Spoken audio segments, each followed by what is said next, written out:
right, guys and ladies, welcome back. I hope that you watched that short introduction video to Vincent van Gogh before you jumped over here to this video, because it just gives a brief introduction to him and some of the work that he's done in his life and when he died, and shows you several of his paintings too. But this is the one that, excuse me, I wanted to focus on with you guys in second grade. And it's called The Starry Night by Vincent van Gogh. And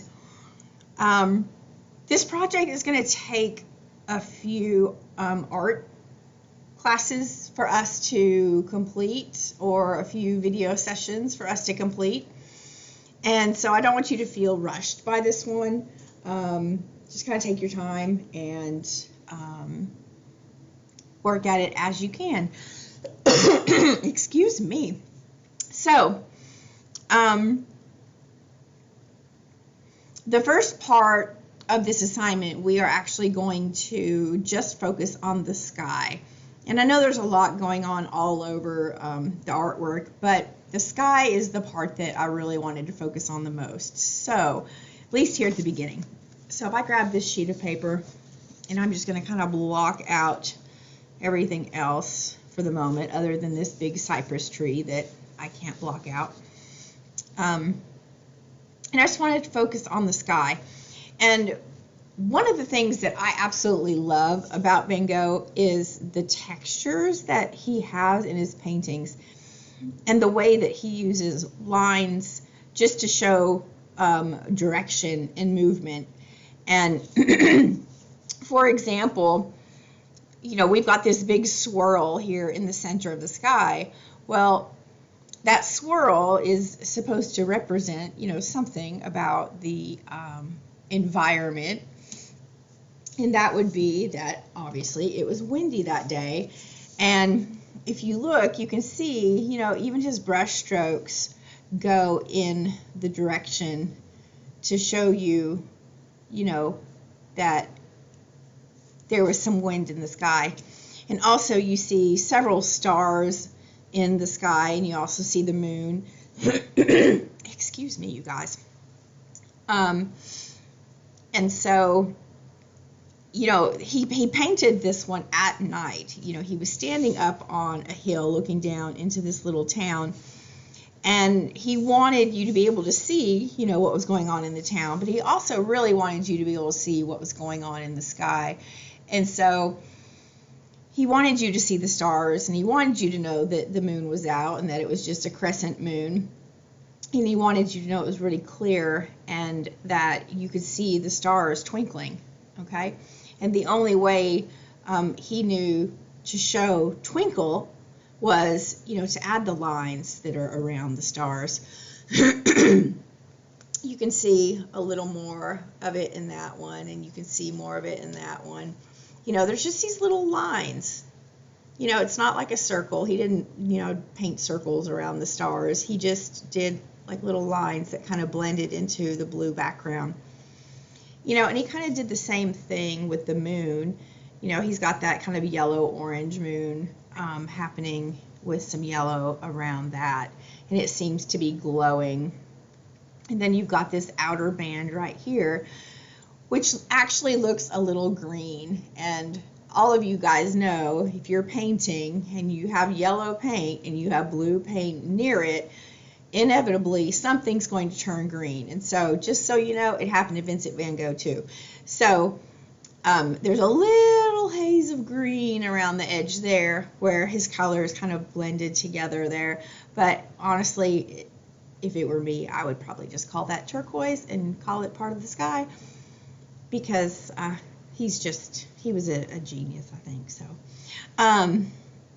so you can also see how the sky, you know, kind of cradles around these other stars, and back here he's just kind of filling in that background for the sky. So that's what we're going to start on today. We're going to get started with the sky portion of this assignment, and then as we go along, we're going to add some other things to it. So for this particular assignment, you would need some drawing paper, something a little bit thicker, like if you have a sketchbook at home, maybe a sheet of that, or some other type of, thicker paper would work.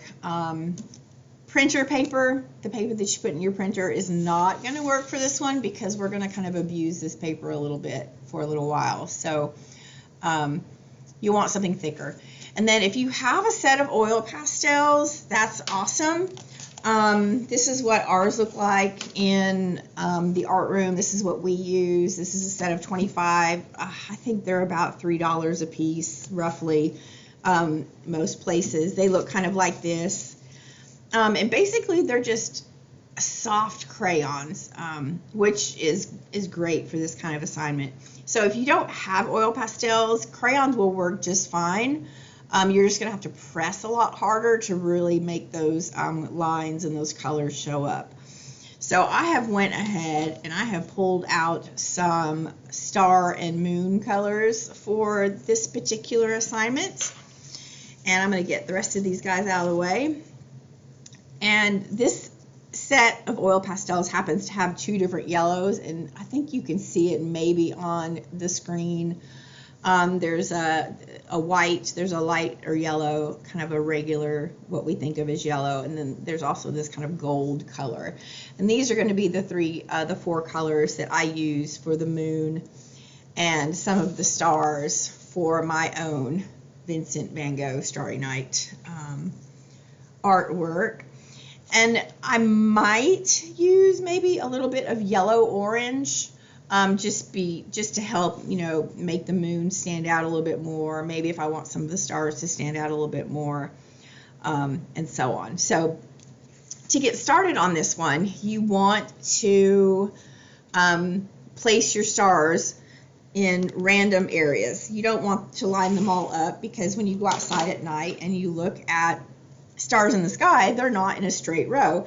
So when you place your stars, kind of place them at different locations. Don't put them all, grouped right here in the middle. Kind of sprinkle them out everywhere, okay? So we're going to get that out of the way. And I'm just going to start with the lightest yellow, but you can start with whichever color yellow you have.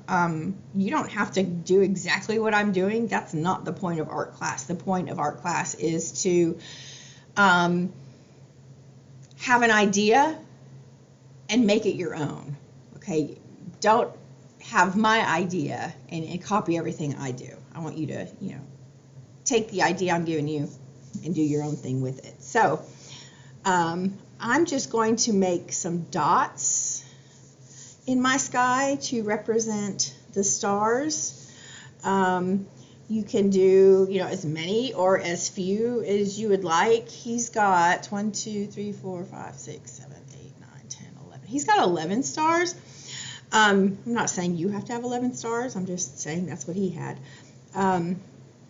But you do want to kind of randomly place them all over the place, like I said. And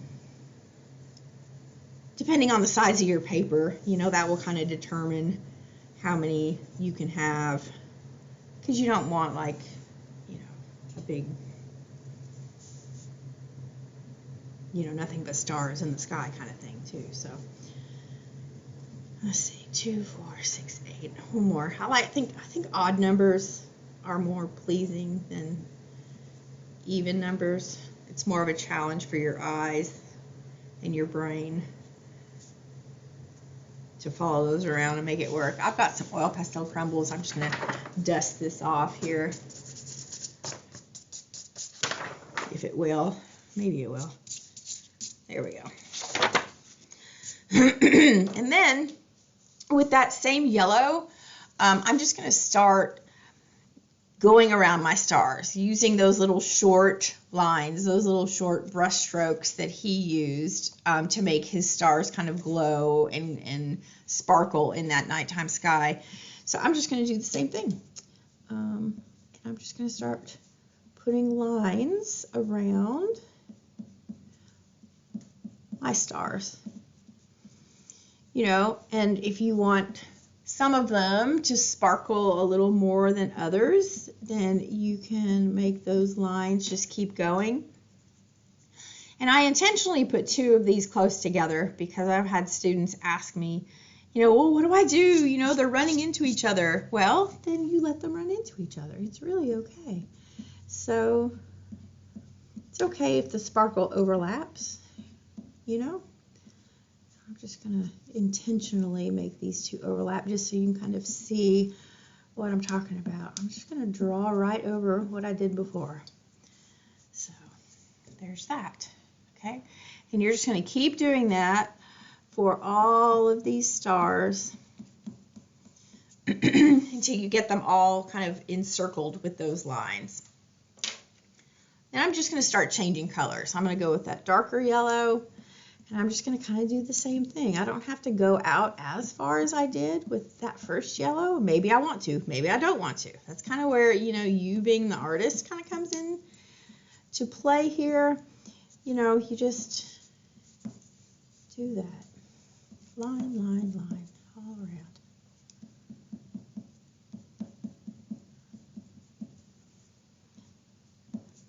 And your hand's going to get tired, I promise. So if you need to take a break, and then come back and do some more on it, that is fine.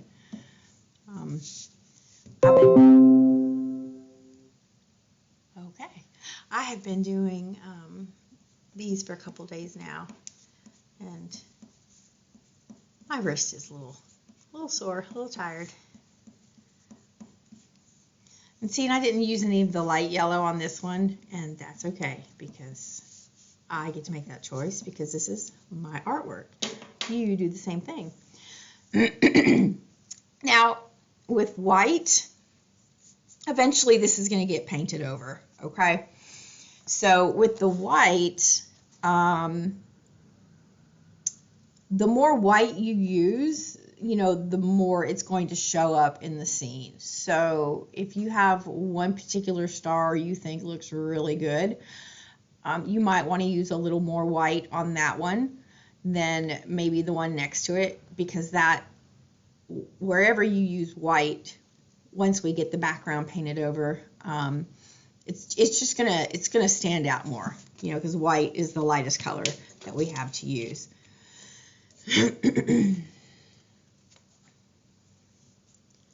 So I'm going to use it kind of sparingly. Now, if you didn't have a set of paints at home, if you had colored paper that you could use, that would work really well.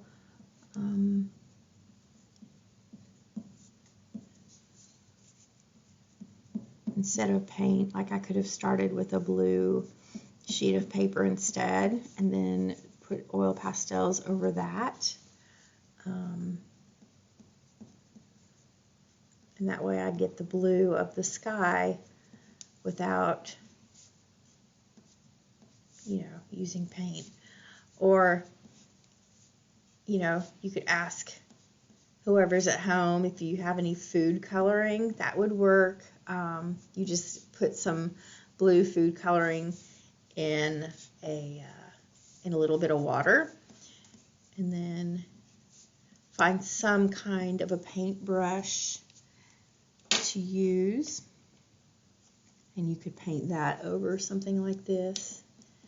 This one is going to be very sparkly and white because I got a little carried away with my white oil pastel on that one, but that's okay. I think I'll use this gold color around this one a little bit. Okay. And you guys can just be working right along with me. Just glance up every now and then, see what I'm doing.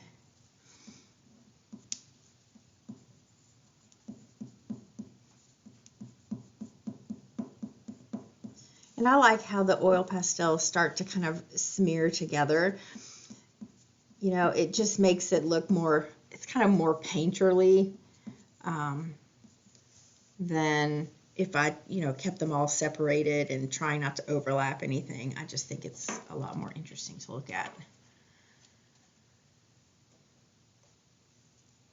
So I've got my yellows back, and I'm going to put a moon in mine. I mean, your moon doesn't have to be exactly where his moon is. You know, his is in the upper right corner. You can move your moon around wherever you want it to be. You know, you can have a full moon if you'd rather. You can have a white moon if you'd rather. I've had some students do white with gray craters on their Van Gogh moons. I mean, it is completely up to you how you want to go about that. So I guess I'll put mine in right here. I'm going to make mine a little smaller on this one.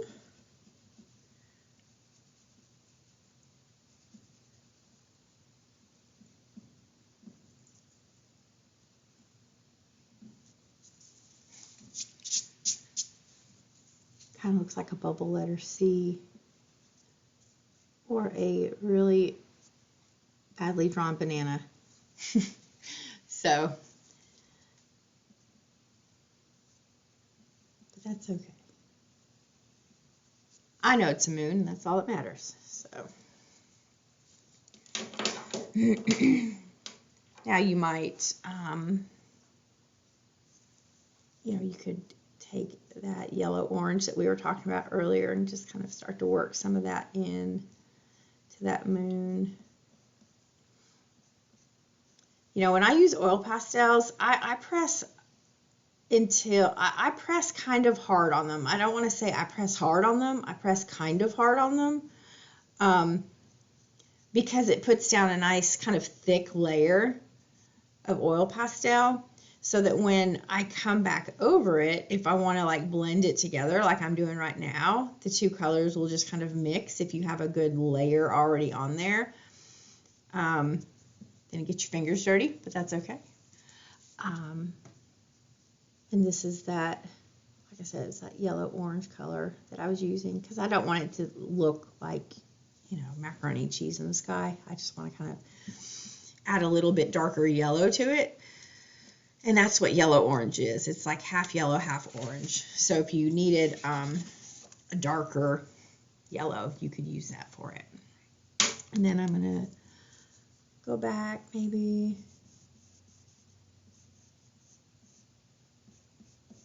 And I'm just going to start with some lines around there.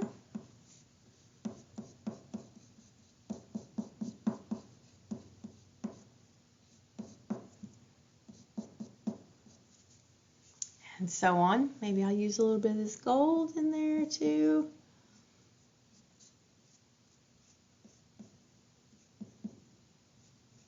You use whatever you want to.